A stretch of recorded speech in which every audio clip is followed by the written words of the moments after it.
And off the top, I just want to say thank you for being here as well. Thank you for joining us here today.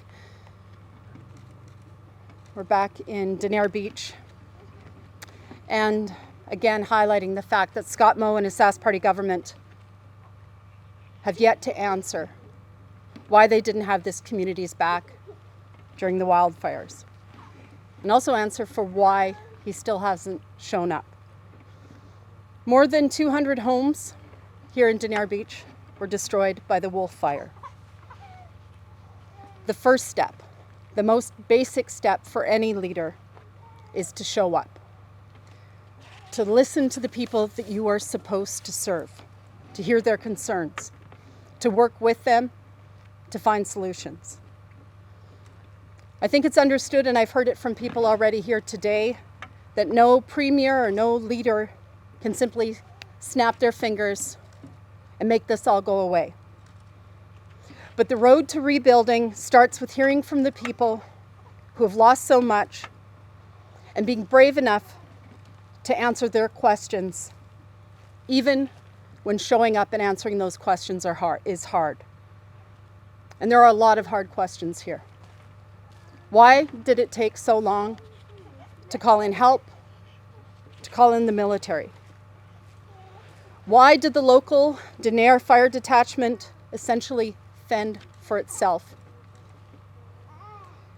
And why did this government let 5 critically needed water bombers collect dust on the tarmac, some of which nearly burnt to a crisp when the fire reached the L'Orange base? Now, people here have a lot of questions, and they're eager to get on with their lives. They've started rebuilding. They want to rebuild and get the future back. But some of those serious questions still remain. And as you can see, there's a lot of work that lies ahead. These questions can't be answered. This work can't happen without the support of the provincial government. And that can't happen until the Premier shows accountability and shows up for the people of this province, even when the questions and the work ahead is tough. That's what these people are doing. That is leadership. And speaking of leadership, I again want to say thank you to all of those who have gathered here today, all of those who are working so hard, all of those who have been working for their community every step of the way during this terrible wildfire season. And also, speaking of leadership, I'd like to call up my colleague, Mr. Jordan McPhail. Well, thanks, Carla, and thanks to everyone here. And, off the top, I just want to quickly state that I know that there's not a lot that the folks behind me or that I will remember that has been good about 2025, but I said it last week when I was here with local leadership. The one good thing that I saw in the summer of 2025 was the people behind me in the community and the constituents that I have the honor of serving here in the Cumberland constituency have banded together like I've never seen. They're willing to stand with each other, for each other, and it's an absolute inspiration to see the leadership coming out of this community, and I thank them for standing with us here today. I want to start off in a way that I always do, and that's to thank the firefighters, the local leadership. I know we had local businesses, Big Ice, that stepped up in incredible ways here in Denare Beach during the fires and, supporting community through what has been an absolutely challenging year. They've done everything that they can to fight the fires, everything that they can to do to help the neighbors rebuild. So many of them have worked around the clock for months, and they shouldn't have had to do it on their own. The Sask Party government needs to show up. The Premier needs to hold a town hall here in Denare to give the residents closure and accountability. And that's just the first step.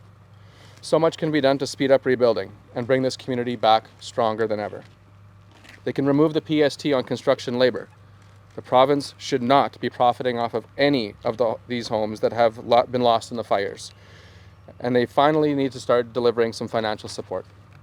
Grant programs to help businesses stay afloat during the wildfire crisis, leveraging our crown corporations to get utilities back on fast. There is so much that needs to be done, and it starts with listening to the people here in Denare. A few have prepared some messages for the Premier here today. With that, I'm going to turn it over to Jen Heiser.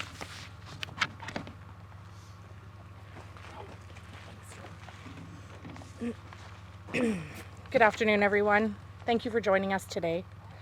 To describe this experience as overwhelming would be an understatement. Our community faced evacuation on May 28th due to the threat of road closures. With only one road for entry and exit, we had no choice but to head south into Manitoba. Many of us left with nothing but a single bag and our beloved pets. The stories of loss and hardship are unimaginable, even for those of us living this reality every day. In times like these, we rely on government processes for support, but so far we have been let down. Before the fire reached Denare Beach, a local man ventured out to fight the flames near his cabin a few islands away. He managed to alert dispatch that the fire was headed straight for our village. Lorraine McPherson, a local SPSA employee, requested additional backup and equipment, but her plea was denied. When help finally arrived, it was minimal. Instead of assisting our local volunteer firefighters, the SPSA personnel stood idle, smoking cigarettes, while our community faced devastation. They instructed our firefighters to evacuate as the fire surrounded them. Only one local man, not a firefighter, chose to stay behind. Mark Pretzer went to 7th Avenue, extinguished at least 6 pop-up fires, and held back the flames, saving the remainder of our village. During the evacuation, residents of Denare Beach, Creighton, and Flin Flon were scattered across various locations in Manitoba and Saskatchewan. The residents of Flin Flon received immediate support from their government, led by Wob Canoe. In stark contrast, Saskatchewan residents received no guidance or assistance. We were evacuated for over 3 weeks. Upon our return, the government offered a mere $500 subsidy to those affected, which wouldn't even cover 2 nights in a hotel and food for a family of 4. As we began to devise a cleanup plan, we found ourselves with very few resources. Yet our community has risen to the challenge, led by Joey Werbicki of Werbicki Trucking, and we have managed to clear nearly 2/3 of the burnt homes. Our last meeting with the SPSA president, Marlo Pritchard, was disheartening. We were told that we slipped through the cracks and they dropped the ball.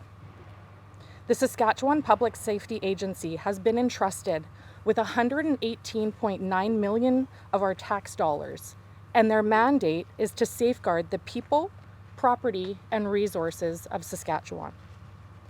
We demand accountability for their negligence and restitution for the trauma inflicted in our community. This speech was not what I originally planned to say today. I felt compelled to change it after reading Scott Moe's statement in the Saskatchewan Star-Phoenix, claiming his government is not neglecting northern communities affected by wildfires. I'm here today, Scott, to tell you that they have. And you would know this if you had visited our community, like many other representatives have. I speak on behalf of my community as I invite you to come here and hear our stories. Listen to those who have firsthand knowledge of the neglect we have faced. Hear from an SPSA employee who lost her home and 2 rental properties. Speak to the boots on the ground who had nothing and live with the regret of not being able to do more. Talk to those who slept in their cars with their pets when hotels were full or had a no pet allowed policy. I urge you to stop listening to those sitting at a desk who failed us, but claimed they were helping, and come here and assess the situation firsthand. Thank you.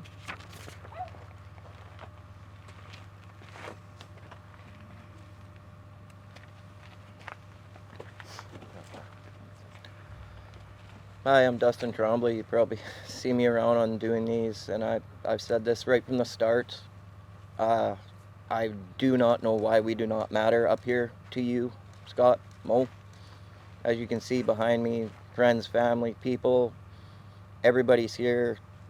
Probably, I don't know, 500 more messages supporting. Just don't like cameras. Either do I. You got to come here. You got to do what you got to do. You got to man up. I don't know how many times I got to say this to you. I can't stop I'm not going to stop until you come here and face me one-on-one and all of us, because we matter just as much as everybody else. And I would like to thank everybody, entire community-wide, Saskatchewan-wide, Manitoba-wide, that has put such heartwarming messages into all of our heads to keep us going through this disaster, because none of us are sleeping good. Nobody's doing good. Mental health is an issue. Everything's an issue. Your programs are broke. Your policies are broke. You're lying straight to me. You're neglecting the people, and you're insulting my intelligence as a human being, and I do not like that. And I do not like you insulting the people that I stand here with. And I said this before, I want you to apologize personally to the NDP that has been here this whole time. This whole time for us. And you got to do what you got to do. It's time to man up and take accountability. There's too many answers. Sorry, again, I get worked up, but yeah. Thank you.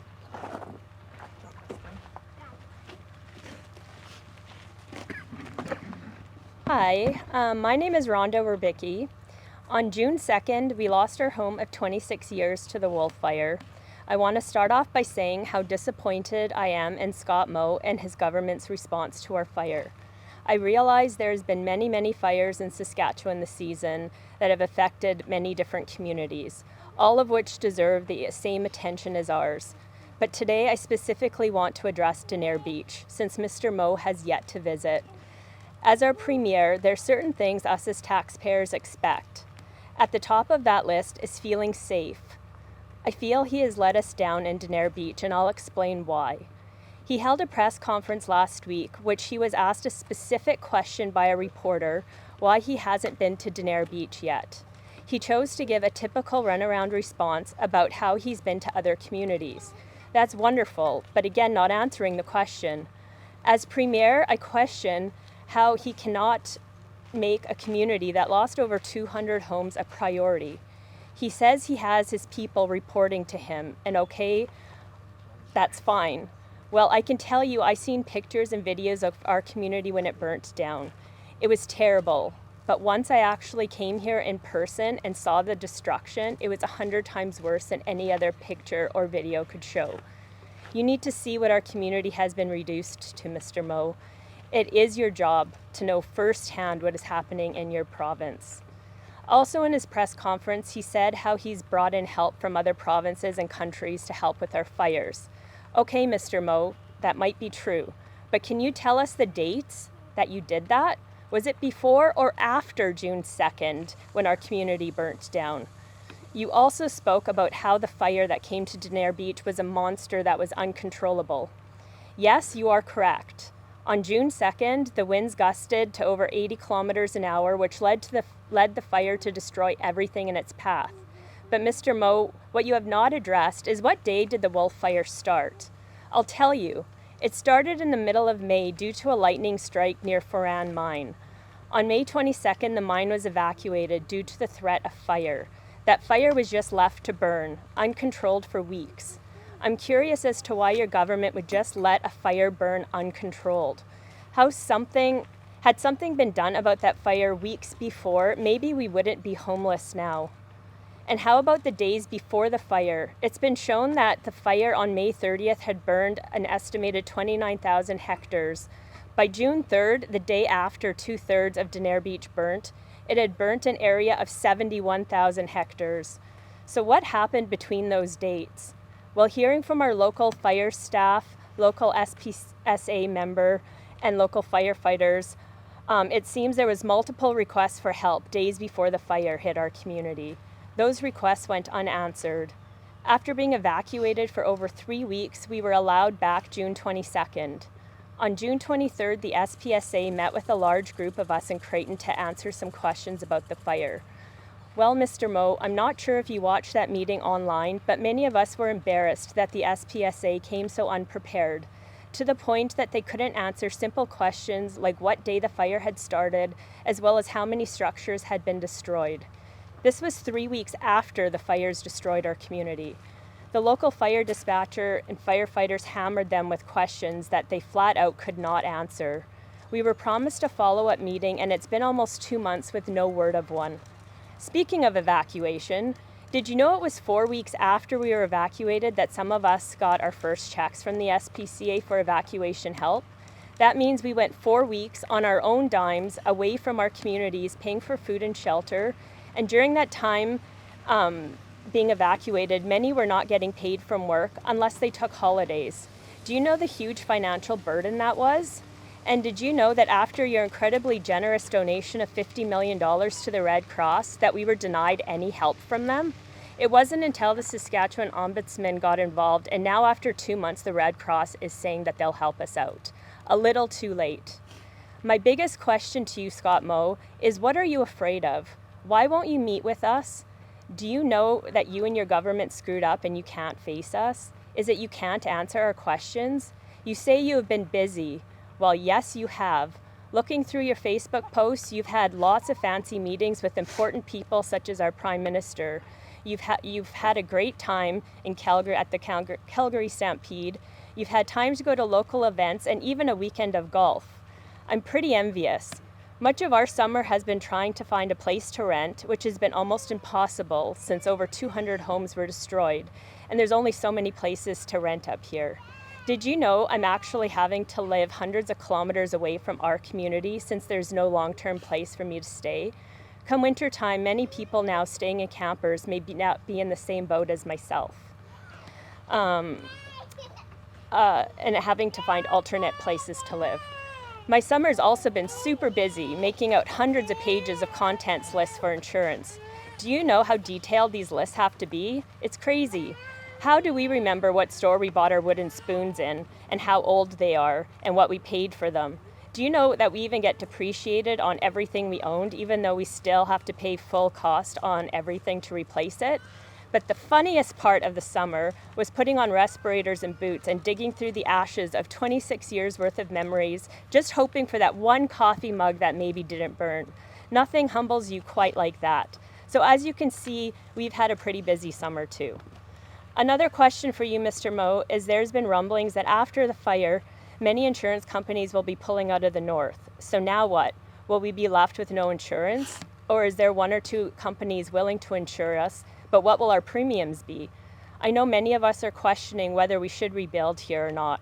Insurance is one issue, but having no faith in your government is another. Many of us voted for you, Scott Moe, myself included.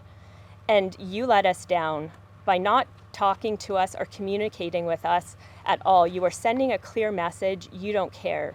As our premier, that should concern you. If your government did everything they could for us, then please come up here and talk to us. Tell us what you did. Help us understand. Because by hiding, you are proving you're guilty of screwing up and too ashamed to face us. I challenge you to prove me wrong. And I'd like to take this opportunity to thank Carl and Jordan, who have never forgotten us and keeping us front and center, because without them, our news story would just be an internet story from the past. Thank you.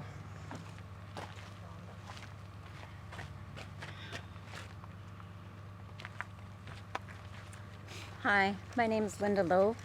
I've lived in Denare Beach for 31 years.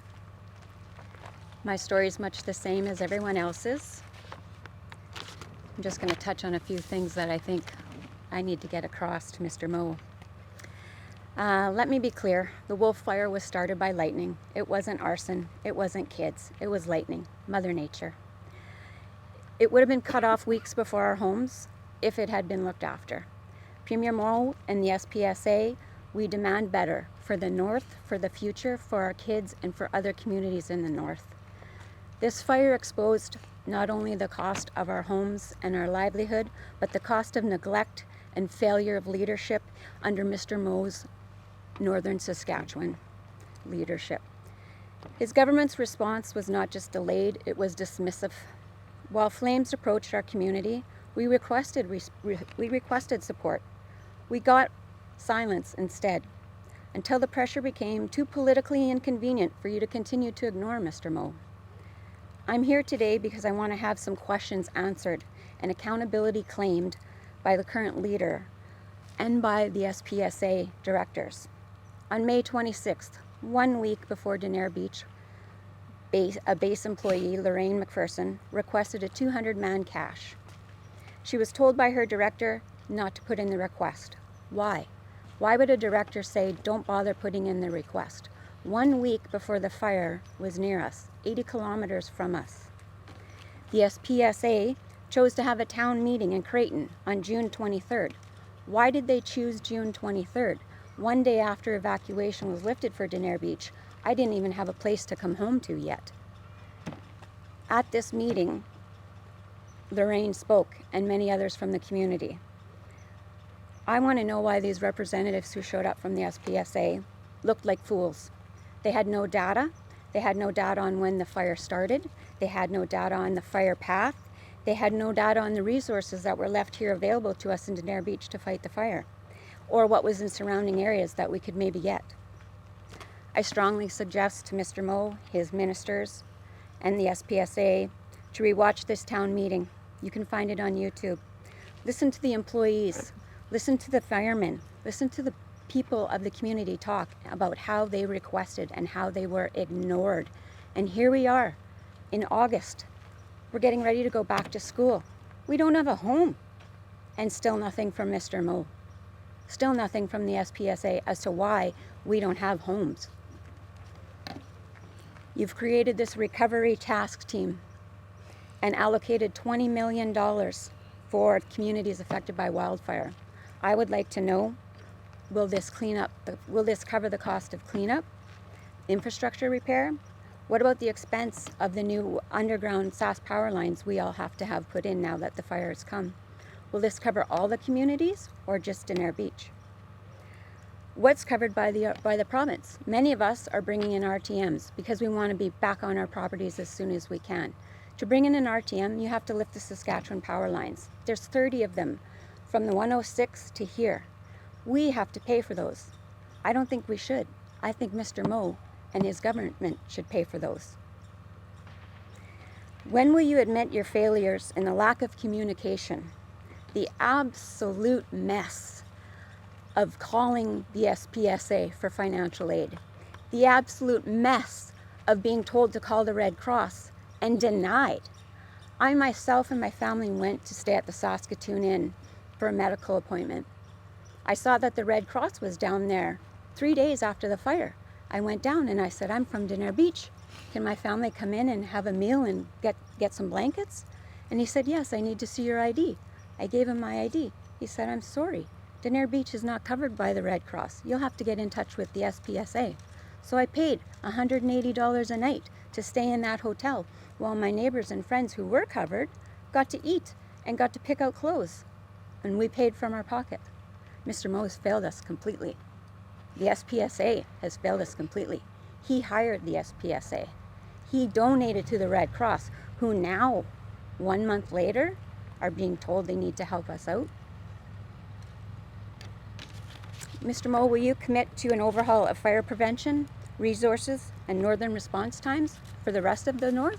Not just Denare Beach, but all affected areas in the north? Have you given any thought to the residents, the people here who've lost our homes? Where are we going to live for the winter? Have you thought about what kind of financial aid we could use for that? Yes, we have jobs. Some of us aren't working right now. Some of us can't work. We're stressed. We're overwhelmed. We're working with insurance people. But what are you going to do for us? Where are you going to house us, your northern people, for the winter? Think about that. And one more thing. This is for the SAS Party keyboard warriors out there. You say, isn't that what insurance is for? Or you choose to live in the trees, that's what you get. Well, our neighbors in Flin Flon, Manitoba, they choose to live in the trees. And their leader declared a state of emergency. Their leader sent in help immediately. Their leader traveled in person and went to the community and spoke to the community leaders. He still has people here helping the area, and Snow Lake and Lynn Lake. Their lakes in Flin Flon provided the assistance to those firefighters and their water bombers to keep Flin Flon structures and homes safe. We're fortunate to live in the trees. If only the SAS Party had made such an agency that they hired, look after their water bombers and have them ready to do their jobs, our lakes would have saved our homes. Mr. Moe, I personally don't care if you come here or not. I don't have anything to say to you. But I do care that you're spending my tax dollars and the province's wallet on your travels and your golf fees. I didn't get to golf this summer. I didn't get to boat this summer. Those things burned in my yard. We needed you, and you're not here, and you're still not here. But you know who is? Carla and Jordan. And they continue to be here and help us still be seen and heard. And we're not going to forget the Wildfire, and we're not going to let you forget it either, Mr. Moe.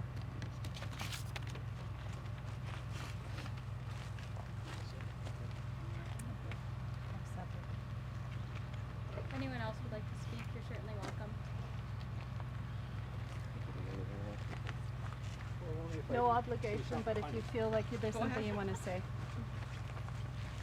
Anything you want.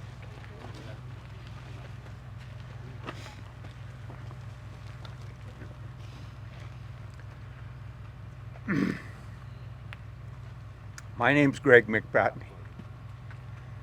My grandfather built a place in Denare Beach in 1932. My dad bought the place that I'm currently retired in 1956. I was 4 years old. I've been in and out of Denare Beach for 69 years. We used to come down in this area and hunt chickens back in the day before all this new area was developed. To stand here and see it today, I am sickened. But I do know I have a way to get Scott Moe here. It might take a while, but he would come. I say let's build an 18-hole golf course and give him an invitation, because he's done absolutely nothing for northern Saskatchewan in the last 18 years. His previous governments, nothing exists north of PA. There's only 36,000 people live up here, most of them native.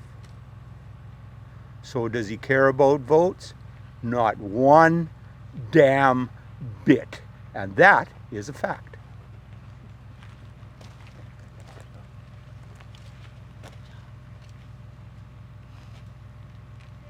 Okay, thanks everyone. I was going to say something. Oh if yeah, you don't mind. welcome too. It's I have a bit of a disability, so Yeah.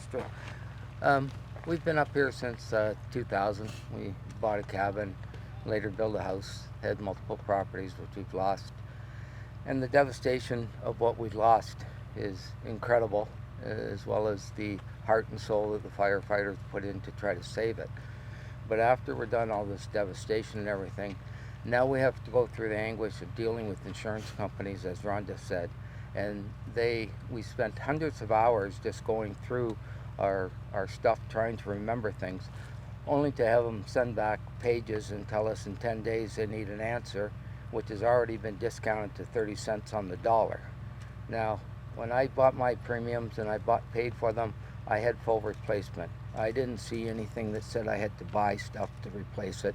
I had the stuff, I can prove I have the stuff, and we need someone here to help us go through the logistics of how the insurance companies work and to train us how to deal with them, because it is psychologically devastating.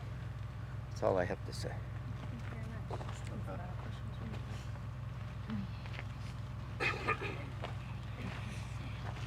Good afternoon. Yeah, it's Les Oystrick from Creighton, and I have some intricate connections to Denare Beach. We have family and friends who have lost an awful lot, and they require answers. Somebody mentioned the very premature meeting that was held, that SPSA orchestrated in Creighton on June 23rd, and it was very inappropriate. But Marlo Pritchard left with a whole lot of questions that were not answered, and he has, after 2 months, not even given us the time of day to come back and answer those questions. There are a lot of questions to do with the resources. There's a lot of questions besides resources, but the questions pertaining to the request for assistance here at Denare Beach and at Creighton. We were told that Creighton and Denare Beach were a #1 priority for fire protection in Saskatchewan. Yet, we find out that there were different priorities for different communities. The date of May 26th has been mentioned when requests were made for help.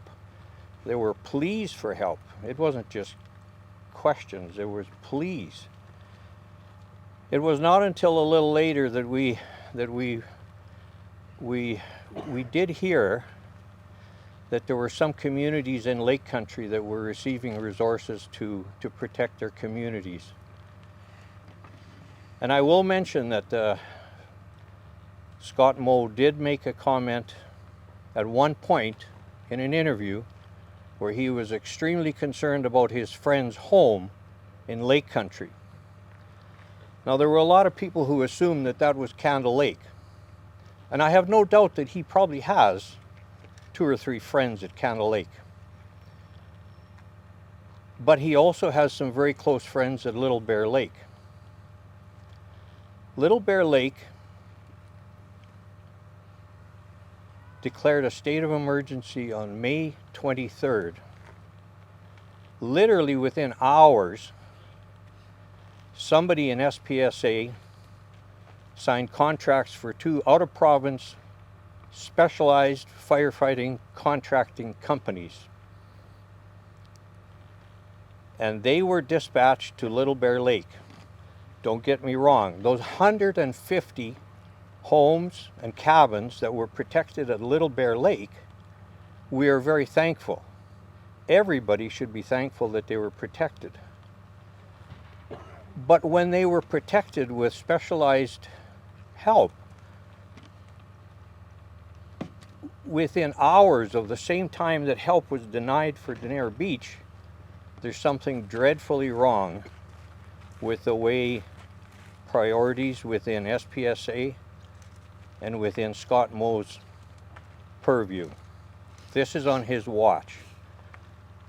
And Scott, I would challenge you to come to Denare Beach and tell me to my face that you had nothing to do with the arrangement, the orchestration, or the signing of contracts for 2 out-of-province specialized contracting companies that put sprinklers on 150 homes and cabins and protected that community. Thankfully, nobody lost anything. That cannot be overlooked and overstated.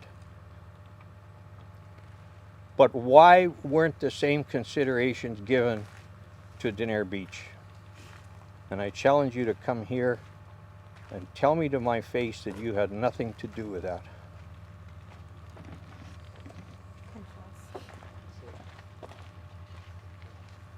Okay, thank you everybody. Everything